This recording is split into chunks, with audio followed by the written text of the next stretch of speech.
నూలు నూలులో శతాబ్దాల గౌరవం, పట్టు పరంపరకు ప్రతీక, సంప్రదాయానికి శాశ్వత చిరునామా సఖీ. ఈరోజు జరుగుతున్న మహానాడుకు ప్రపంచవ్యాప్తంగా, దేశవ్యాప్తంగా, రాష్ట్ర వ్యాప్తంగా పార్టిసిపేట్ చేస్తున్న డెలిగేట్స్ అందరికీ కూడా నా ఉదయ నమస్కారం. ఈరోజు ప్రధానమైన విషయం రామారావు గారికి సంబంధించింది. ఎన్టీ రామారావు గారు ఆర్జే దైవం మనందరికీ కూడా, మాబోటి వ్యక్తుల్ని ఈ రోజున ఈ స్థానంలో ఉండటానికి ప్రధాన కారకులు.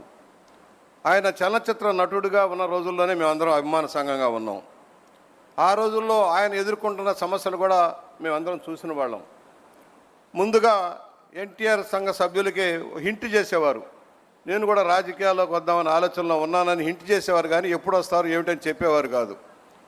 కానీ తెలుగువారి ఆత్మగౌరవం దెబ్బతిని మదరాసులుగా పిలువబడుతూ ఏకఛత్రాధిపత్యంగా ఏలుతున్న కాంగ్రెస్ పార్టీ దుశ్చీతి వల్ల వాళ్ళ రాష్ట్రం దెబ్బతింటుంది, తెలుగువారి ఆత్మగౌరవం దెబ్బతింటుందన్న భావంలో మరి 82 మార్చి 29వ తారీఖున ఆదర్శ నగర్ హైదరాబాద్ క్వార్టర్స్లో ప్రకటన చేసినప్పుడు కొద్ది మందితో మొదలైంది, కొన్ని వేల మందికి పోగైంది.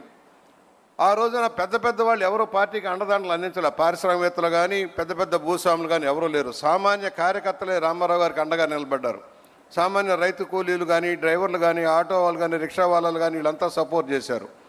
ఆ రోజున పాత డొక్కు చైతన్య రథంతో కార్యక్రమం మొదలైంది. హరికృష్ణ గారి సారథ్యంలో పాత డొక్కు. ఆయన ఎవరైనా పేదవాడు వచ్చి అంబలిస్తే తాగేవాడు. పెద్దవాడు ఇచ్చాడా, విషం ఇచ్చాడా, ఏమి ఇచ్చాడో చూసేకున్నారు కదా. అభిమానంగా ఎవరు ఏం తెచ్చిచ్చినా స్వీకరించేసి పాదయాత్ర చేశారు. 7 నెలల పాటు నిరంతరాయంగా మండు టెండల్లో, తుఫాన్లో కూడా ఆపకుండా ప్రయాణాలు చేశారు. ఆయన అధికారంలో రావడానికి కష్టపడ్డారు. ఆ రోజున చాలామంది అన్నారు కమ్యూనిస్టులు సహకారం కావాలి, వారు లేకపోతే మన పరిపాలన చేయలేము అని పెద్ద పెద్దలు చెప్పినా కూడా ఆ రోజున కమ్యూనిస్టు ఉద్యమకారులు వేరే రకంగా ఆలోచించడంలో వారు లేకుండానే ఏకంగా అన్ని సీట్లు కూడా పోటీ చేసి విజయం సాధించిన విషయం మీకు తెలుసు. వచ్చిన తర్వాత కూడా కాంగ్రెస్ పార్టీ ఆయన వదల్లా. చలనచిత్ర నటుడిగా మీకు తెలుసు, అనేక ఉన్నత స్థితిలో నుంచి టాప్ మూవీస్ ఆఖరి రోజుల్లో ఆయన షష్టిపూర్తి జరిగే నాటికి టాప్ మూవీస్ అన్నీ కూడా ఆయనయ్యాయి. ఎక్కడ కూడా 300 రోజులు 200 రోజులు ఆడాయి చలనచిత్రాలన్నీ కూడా. బొబ్బిలిపులి, కొండవీటి సింహం, జస్టిస్ చౌదరి లాంటి సినిమాలు, వేటగాడు లాంటి సినిమాలు భారీగా నడిచే రోజుల్లో ఆయన రాజకీయాల్లోకి వచ్చారు. ఆ రోజున టాప్ 100 మందిలో ఒక్కడే టాప్ లెవెల్లో ఉండేది. అలాంటి వ్యక్తి రాజకీయాల్లోకి వచ్చి నీతివంతమైన పరిపాలన ఆదించడం కోసం ముందుకు వచ్చారు. ఎదుర్కొన్నారు, సమస్యలు ఎదుర్కొన్నారు. నాదెండ్ల భాస్కరరావు సెకండ్ నడ్డు పెట్టి ఏ విధంగా దెబ్బతీశారో మనం చూసాం. దానికి కారణాలు మనకు తెలుసు. ఆయన అత్యుత్సాహం. మేము చిన్న సంఘటన చెబుతా, భాస్కరరావు ఉదంతానికి చెబుతున్నా. మేమందరం అన్నగారి దగ్గరికి వెళ్ళాం. అధికారులు ఉద్యమంలోకి వెళ్తూ ఉన్నారు.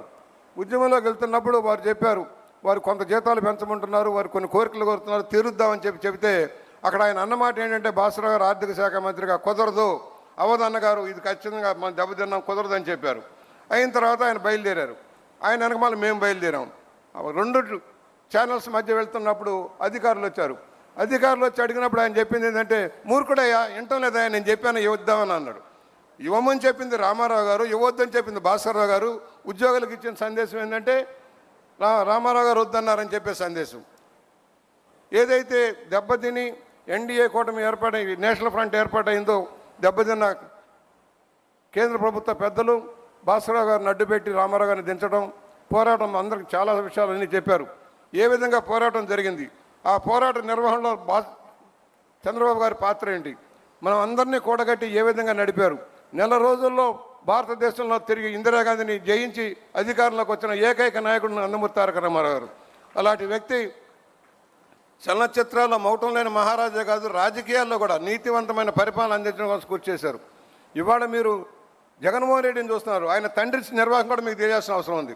రామారావు గారు కేవలం విద్యుత్ శక్తి ప్రాజెక్టుగా ఉన్న శ్రీశైలం ప్రాజెక్టుని మంచినీరు, తాగునీరు, సాగునీరు ఇచ్చేదానికి తెలుగు గంగతో మొదలు పెడితే దాన్ని అడ్డుకోవడం కోసం మిగులు జలాలు, నికర జలాలను వంకబెట్టి ఇతర రాష్ట్రాలకు ఆయుధాలు ఇచ్చి ఆలమట్టి లాంటి ప్రాజెక్టుల నిర్మాణం చేసి మనకి ఇబ్బంది కలిగించిన చరిత్ర రాజశేఖర రెడ్డిది.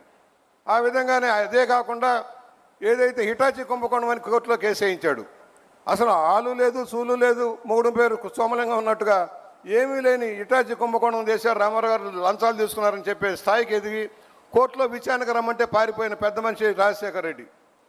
ఆయన కొడుకే కనుక ఇప్పుడు ఈ పరిపాలనలో ఏ విధంగా ఉందో మనం చూసాం. ఒక నికృష్టమైన రాజకీయాలు చేసి అరాచక ఆటక విధానాలతో రాష్ట్రాన్ని నాశనం చేసిన వ్యక్తి రామారావు గారు. అనేక సంస్కృతులు, నేను మళ్ళా రిపీట్ చేయట్లేదు, అనేక సంస్కరణలు తెచ్చారు, మాండలిక వ్యవస్థ తెచ్చారు, క్రాంతి పథం ద్వారా అభివృద్ధి కార్యక్రమాలు చేశారు. కిలో ₹2 బియ్యం ఇచ్చినా, పక్కా గృహాలు నిర్మించిన జనతా బట్టలు అయితే అది రాష్ట్రానికి దేశానికి ఆదర్శవంతం అయ్యారు. దాన్ని ముందుకు పునుకువచ్చే చంద్రబాబు గారు తీసుకున్న విజన్ 2020 అద్భుతమైంది. రాష్ట్రాన్ని రాబోయే 20 ఏళ్లలో ఏ విధంగా అభివృద్ధి చేయాలన్న నిర్ణయంలో చేసినప్పుడు ఎగతాళి చేశారు. రామారావు గారు పార్టీ పెట్టినప్పుడు ఎగతాళి చేశారు. రంగులు వేసుకున్న వాడికి రాజకీయాలు ఎందుకన్నారు. వాళ్లే మళ్ళీ రామారావు గారి దగ్గర వచ్చి కలిసిపోతామని చెప్పిన విధానం. కుడి ఎడమల అందరినీ ఏకం చేసిన వ్యక్తి రామారావు గారు. బీజేపీని, కమ్యూనిస్టుల్ని, ప్రాంతీయ పార్టీలను ఏకం చేసి ప్రాంతీయ పార్టీ ఆరాధ్యంలో నేషనల్ ఫ్రంట్ నడిచేలాగా చేసి దేశానికి కాంగ్రెస్ని దూరంగా పెట్టిన వ్యక్తి రామారావు గారు. అలాంటి వ్యక్తి సారథ్యంలో తెలుగుదేశం లక్షలాది మంది కార్యకర్తలకు, ఇక్కడ చిన్న ఎగ్జాంపుల్ సార్, నన్ను మోహన్ రెడ్డి గారిని ఎక్కించుకొని గండిపేట తీసుకెళ్లారు రామారావు గారు. గండిపేట వెళ్తున్నప్పుడు తీసుకెళ్ళాక ఒకటే చెప్పారు, ఇక్కడ మన పార్టీ కార్యాలయం నిర్మాణం చేస్తుంటే నేను ఆశ్చర్యపోయాను. అన్నగారు ఇక్కడికి ఎవరు వస్తారు సార్ ఇంత దూరం అంటే, కాదు మన జాతీయ రాజకీయాల్లోని కొత్త తరాన్ని తయారు చేయాలి, కొత్త నాయకత్వాన్ని తయారు చేయాలి, దానికి ఇదే అనువైంది, నేను కూడా ఇక్కడే ఆశ్రమం కట్టుకుంటానని చెప్పి కార్యక్రమం మొదలుపెడితే, అదే మీ సారథ్యంలో, చంద్రబాబు గారి సారథ్యంలో వేలాది మందికి శిక్షణ ఇచ్చి ఇంతమంది గొప్ప నాయకులను తయారు చేసిన శక్తి గండిపేట కుటీరానికి, గండిపేట పార్టీ కార్యాలయానికి వచ్చింది. నిన్న కూడా లోకేష్ గారు పొదుపు మంత్రం పెట్టి కింద లెవెల్లో కార్యక్రమం చేద్దామంటే మేము అందరం అయ్యిద్దా అవ్వదా, ఎండాకాలం జరగదేమో అని సందేహాలు పెట్టాం. అయినా తాత వరవడిలో మనోడు ఒక పట్టుదల పెట్టాడు, అయ్యి తీరుతుంది, ఈ సెక్టర్ సక్సెస్ అవుద్ది అన్నాడు. 7.5 లక్షల మంది సమీకరించిన శక్తి లోకేష్ బాబు గారిది. అంటే మా పోటీ వాళ్ళకు కూడా మేము పరుగులు తీయబోతున్నాం సార్. బాబు గారు, మా మనవడు మమ్మల్ని పరుగులు తీస్తున్నాడు సార్, కొంచెం రక్షించండి, ఆయన స్పీడ్ మేము అందుకోలేకపోతున్నాం, టెక్నాలజీ నేర్చుకోమంటా ఉన్నాడు, మేము టెక్నాలజీ నేర్చుకోవాల్సిన పరిస్థితి వచ్చాం. 7 ఏళ్లలో మార్పు చూస్తున్నాం సార్. మీ కొడుకు కాదు, రాష్ట్రానికి దిక్సూసే కాదు, దేశానికి దిక్సూసిగా మారే రోజులు వస్తూ ఉన్నాయి. Knowledge gained. ఏదో ఎక్కడో దుర్మార్గ పరిపాలన చేసేవాళ్ళు కొంతమంది, రాష్ట్రం కోసం దేశం కోసం కృషి చేసేవాళ్ళు కొంతమంది, దాంట్లో లోకేష్ గారు ఉన్నారు. పులి కడుపున పులే పుడుతుంది. కాకపోతే పెద్ద పులి సాధువు, చిన్న పులి ఉగ్ర నరసింహం, తేడా అంతే. ఈ ఉగ్ర నరసింహం దెబ్బకి ప్రతిపక్షం ఎవడైతే ఉన్నాడో గొడ్డల పార్టీ పరారు.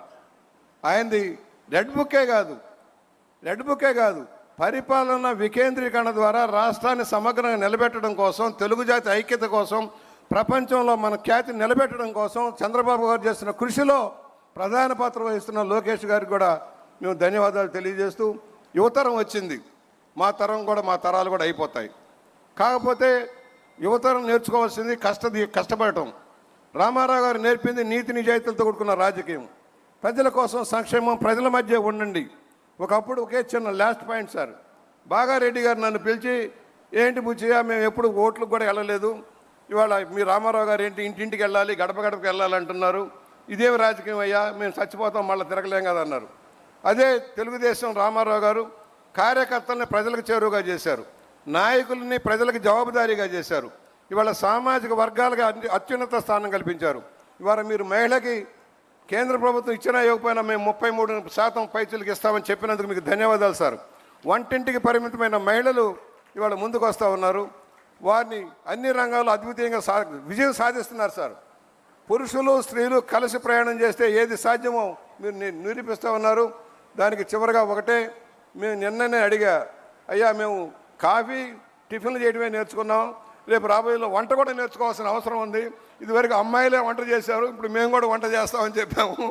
ఆ విధంగా మాకు కూడా తరఫీదేమని కోరుకుంటూ మరొకసారి ఇంత విజయవంతమైన మహానాడుని, ఎన్ని మహానాడులు సార్, మీ కష్టం మీ వృధా పోలేదు.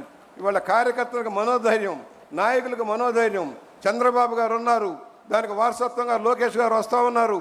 ఎంతైనా మళ్ళీ రాష్ట్రాన్ని ముందుకు తీసుకువెళ్తారనే ఒక ఆలోచన విధానాన్ని కల్పించిన మీ అందరికీ ధన్యవాదాలు తెలియజేస్తూ, రామారావు గారికి భారతరత్నమని ప్రకటించినందుకు రేపు కేంద్రం మీద ఒత్తిడి తెచ్చి ఇప్పించండి. ఆయనకు అన్యాయం జరిగింది, పద్మభూషణ్ ఇవ్వలా, పద్మవిభూషణ్ ఇవ్వాల, దాదా పల్కే అవార్డు ఇవ్వాల, చిన్న చిన్న వాళ్ళకి ఇచ్చారే కానీ ఎవరికి ఆయన తెలుగుదేశం స్థాపించి కాంగ్రెస్ను మట్టి గడిపారన్న భావనతో ఆయనకి ఏ పదవులు సరిగా ఇవ్వలేదు. ఒక పద్మశ్రీతో సరిపెట్టారు. మనకు దయచేసి పట్టుదల నుంచి ఈ సంవత్సరం పద్మ భారతరత్న ఇచ్చేలాగా కృషి చేయమని విజ్ఞప్తి చేస్తూ నమస్కారం, సెలవు.